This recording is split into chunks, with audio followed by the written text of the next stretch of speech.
Welcome to Ira's Everything Bagel, where I talk with intriguing people about everything, their passions, pursuits, and points of view. Do you know what a cruciverbalist is? Well, my guest does. She's Gail Marie. She's a writer of custom crossword and word search puzzles for more than 30 years, providing them to individuals, couples, groups, businesses, corporations. Gail has run this female-owned, veteran-owned business since 1991.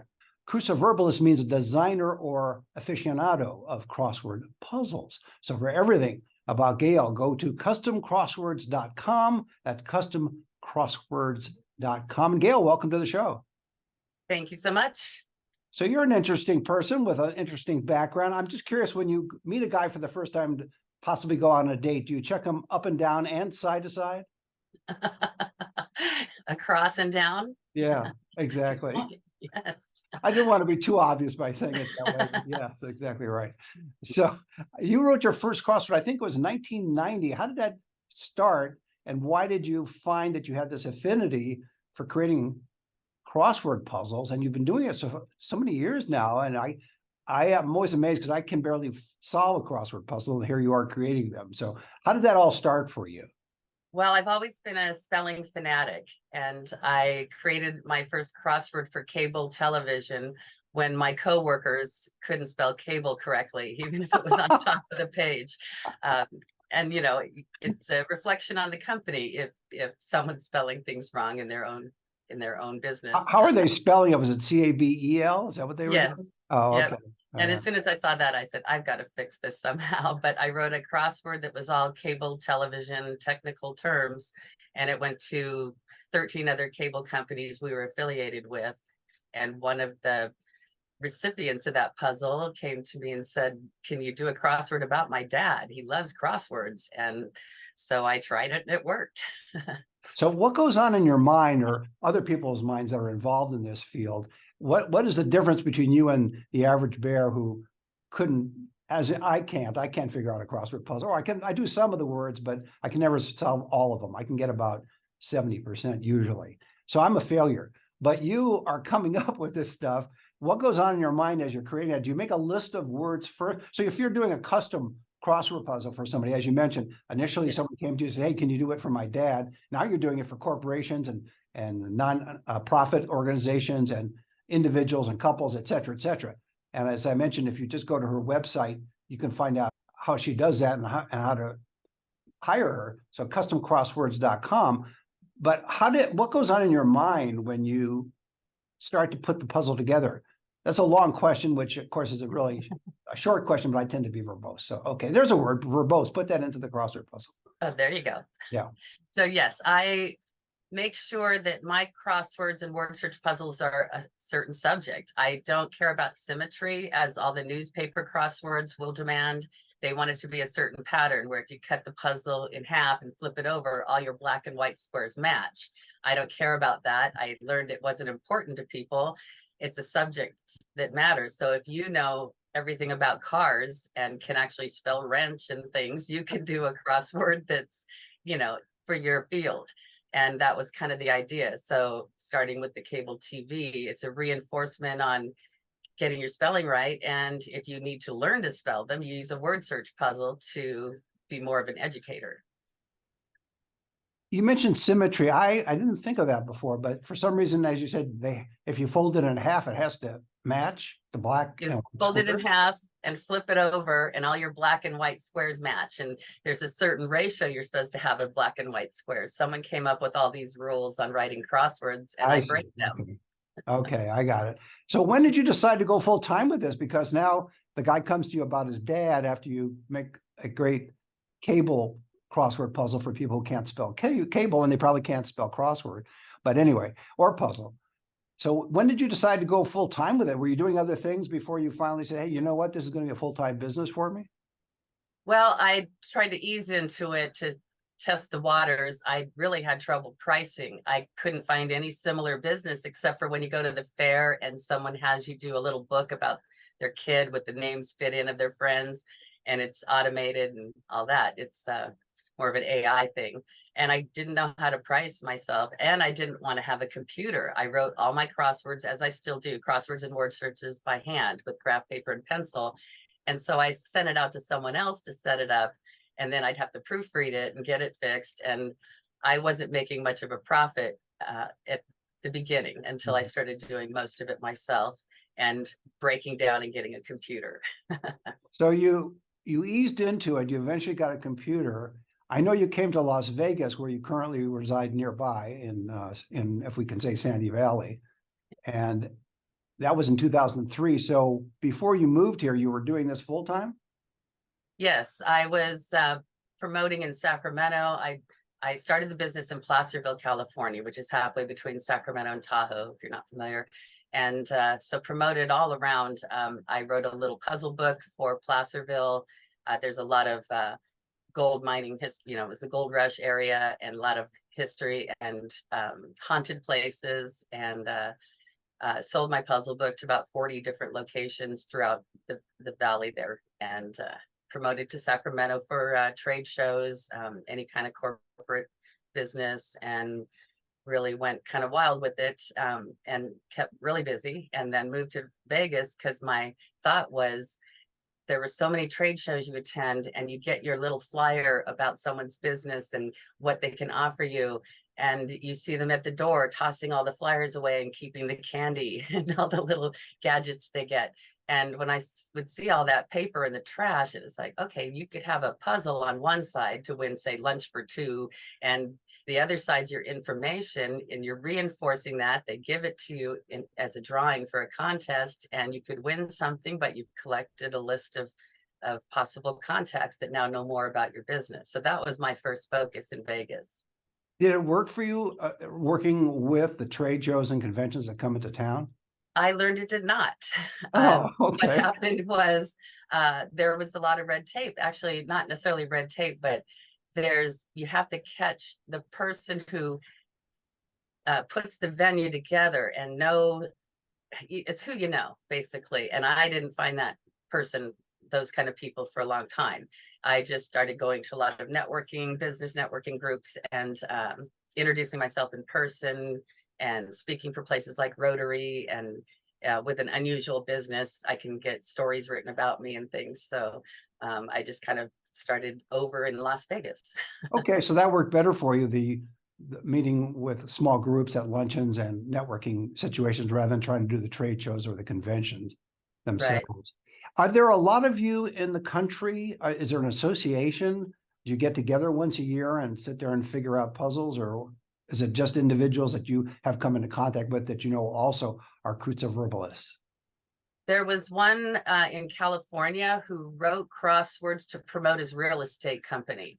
And he just did that for fun. His passion was muscle cars. So he'd write muscle car puzzles, and he'd trade them for the magazines that would promote him as a realtor. And so that was closest. Otherwise, most crosswords and word searches are computer generated, and with the word searches not really being challenging, you don't generally get, like for me, I always have a false start. You think you're going to get the word, and the couple of letters at the end are changed around, and so you got to find the real word. That doesn't happen with most word searches. They're usually too easy. And I've had a lot of great compliments that I keep it challenging when it's a word search, and I keep it simple into the subject when it's a crossword, but I can base it on the audience, whether it's an 8th grade background, like one food service news I did in Canada. They said our audience is generally at 8th grade level in reading, so keep it there. And as opposed to the medical post in Canada that was for doctors and nurses. So quite the range. Now, you have a little bit of a background. You've taken a stab at comedy, stand-up comedy. Have you thought about marketing to stand-up comedians as a way of selling some of these crossword puzzles? I had not thought of Okay, that. I want 10% for that suggestion. I always come up with There great you go. ideas, and then my guests are amazed that they haven't thought of it, and then I try to monetize it, and it never works out for me. But anyway, good luck with that one. I think I could work.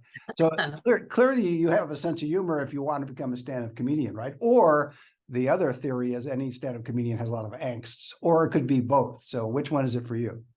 I would say the sense of humor part. I was told by my math teacher in the 6th grade that I could probably be left in a room by myself and find something funny. Well, math teachers are hilarious, as you know. So I'm sure you're going to take the person's advice. Yes. Okay, that makes sense. Are you happy about your decision to move to the Las Vegas area, even though the conventions and the trade shows per se within that industry didn't necessarily work out, because you're getting business from not only, as you talked about earlier, small groups and organizations and businesses, but I'm sure you're hearing from people around the country. Yes, when I first moved to Vegas in '03, it was shortly after that I received a request from LPGA to do a booklet of crosswords and word search puzzles, 6 of each. And so that was ladies golf, and I went ahead and did that. Then they paid an extra amount of money to not have my name on it. So they bought the copyright so it would look like they wrote it, which was fine. So that was one of the big ones I got when I moved here. And then through a networking breakfast, I met some people affiliated with Humana and did a bunch of their health puzzles, like sleeping and nutrition and things like that. So I really like it when corporations find me. For example, Purina had me do a crossword 2 different times on the benefits of horse chow and some of the ingredients. And I had to sign a contract saying I wouldn't disclose this information to anyone else. And But you just did. What was the ingredients, that is. Oh, okay. I see. Not that I wrote it, Okay. but I was training managers and upper echelon in Purina Company, and they didn't want all their secrets out. Sure. Although one of the managers that are trying to figure it out and succeed, they could share it with somebody else and they would blame it on you. There you go. Yeah, I think that could work out. Do you find that there are people that want you to be funny with some of these crossword puzzles, in the sense of how you arrange words, either as we began our conversation, up and down or sideways?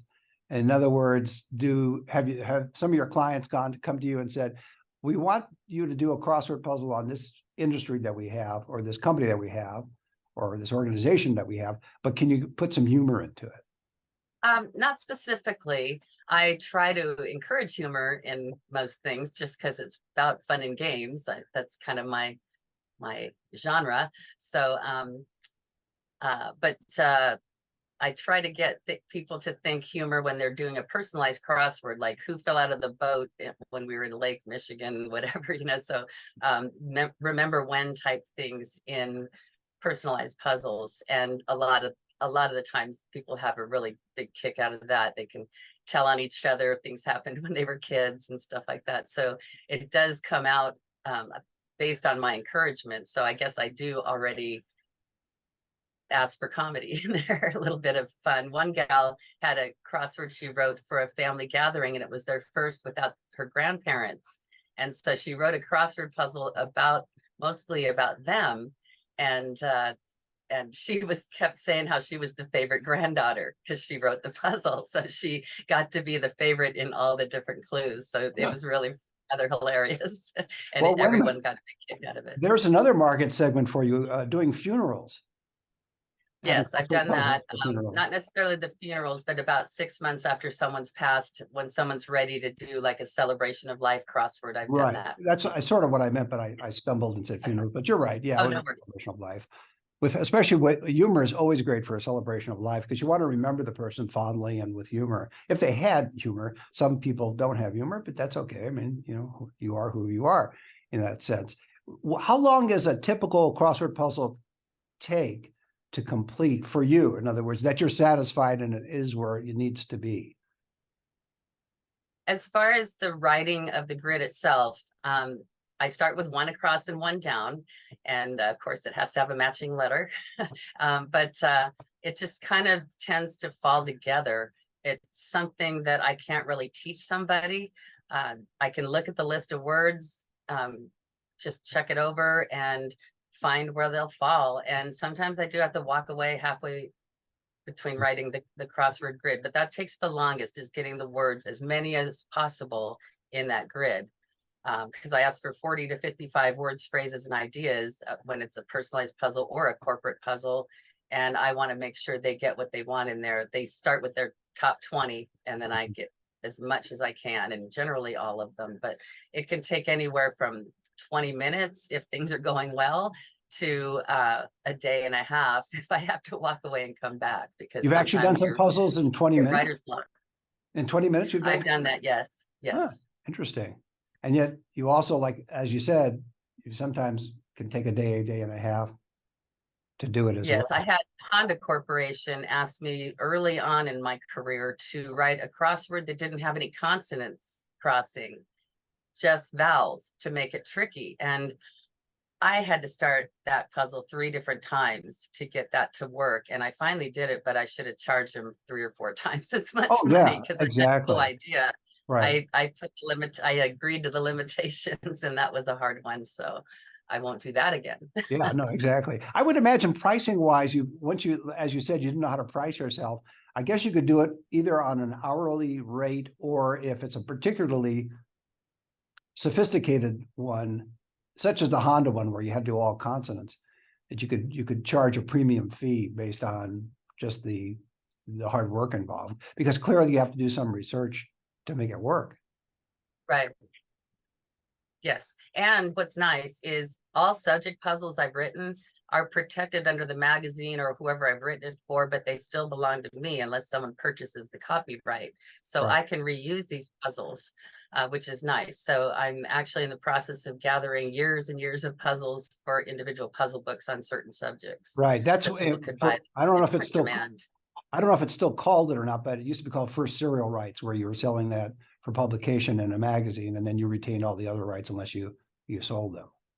I'm not sure if it's Right. called that or not, but Yeah. Well, I call it a copyright fee, and that I retain the copyright, right. and that seems to work.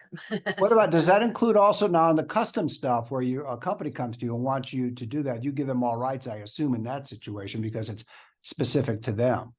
Right. And there's nowhere else that it could be sold. So Right. yeah, it's just for them.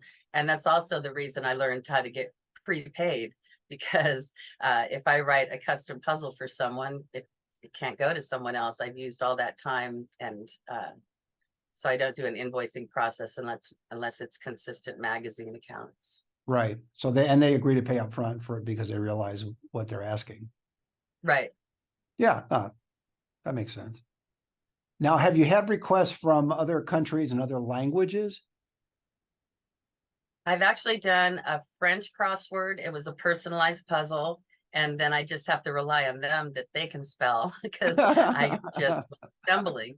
Right. And I don't speak French. And then another one, I believe that one was, the other one was German, and it was also personalized. And I do speak a little bit of German, but not enough to write a puzzle. But yes, I rely on them to, especially when it's a description about their family, and they get the idea of crosswords already. So it's not like I have to hold their hand through it. So yeah, I've done a couple other languages. I've had some magazine accounts in London. Epicurean Lifestyle magazine had me do some food puzzles for a while, and they kind of come and go. If you can sell a page to an advertiser, it's better to sell the page than to pay to have the page taken up, because I try to do full page, full color puzzles. So. Right. When you mentioned about the French, I would think, though, that even though you don't speak French, just as part of your preparation for the crossword puzzle, the words that they supplied to you, would you double check them in a French-English dictionary or English-French dictionary just to make sure they're actual words? Well, it was mostly names of people. So Oh, okay. you rely on them to That's- spell the people's names right. And then the clues are like their occupation or a pastime or what they're known for. Right. And let them come up with exactly how it should be worded. And so I Right. just have to, I'm a proofreading person as well. So after I do a crossword, I check it a couple of times. And also with word search puzzles, you may not know this, but you have to scan them for cuss words. Oh, interesting. Could you explain, because I'm sure there are people that are listening and watching us that don't know what a word search puzzle is as opposed to a crossword puzzle. Oh, okay. Yes. The word search puzzles, I can just show you real quick. Yeah, and for those See this? listening, she just grabbed a puzzle book. Oh, it's where you find the word and circle it normally. I recommend people using a highlighter pen and just running the pen up the page. But there's an audience for one or the other, but not generally both. And I learned that with my first puzzle book that included crosswords and word searches. And I'd have people say, I love these, but hate these. And it's like, So okay, you I had learned. people, yeah, you had people angry at you for including the other stuff. Right. Yeah, that's a man. I want to get back to your comedy career now. So are you going to be doing more stand-up since you're spending a lot of time with crossword puzzles and word search puzzles, and you obviously like to have fun. So are you planning to resume your stand-up performances? Yes, my husband had started comedy as well about 3 months before I did, and that's kind of what got us together.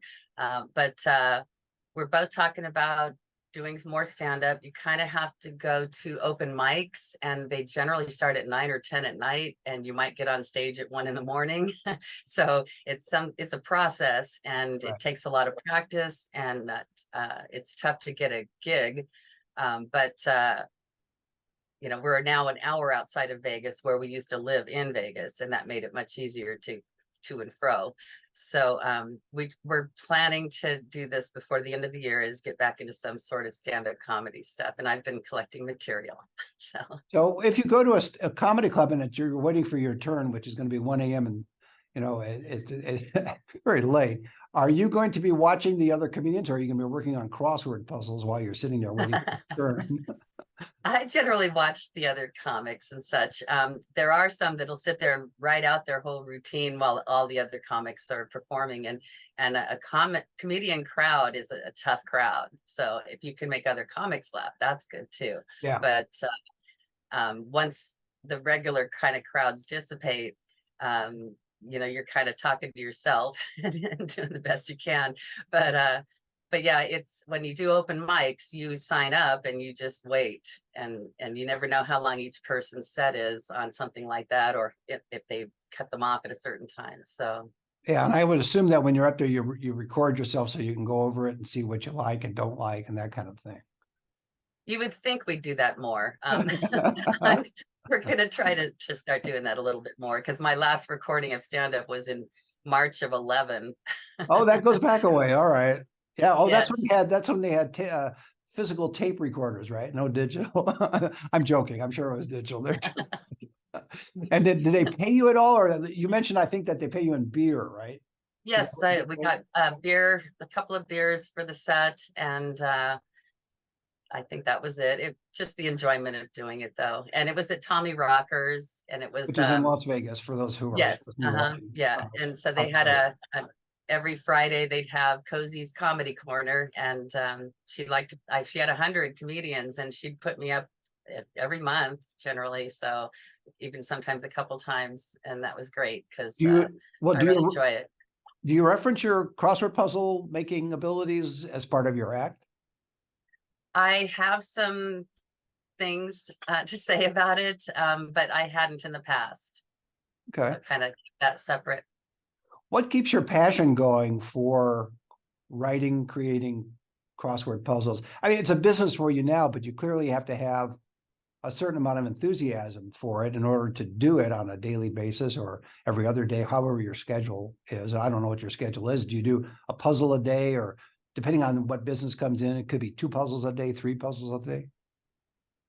Yeah, generally up to 2 puzzles a day. I try to time it, and a lot of things are back and forth because I'll have to get more information from someone once I write the answer grid.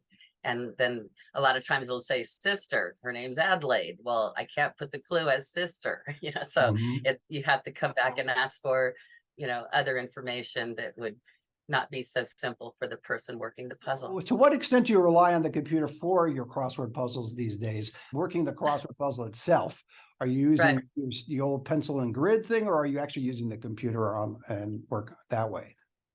I handwrite the puzzle answers themselves, and I use the computer to add the words. If it's not a full list given to me, I research it myself.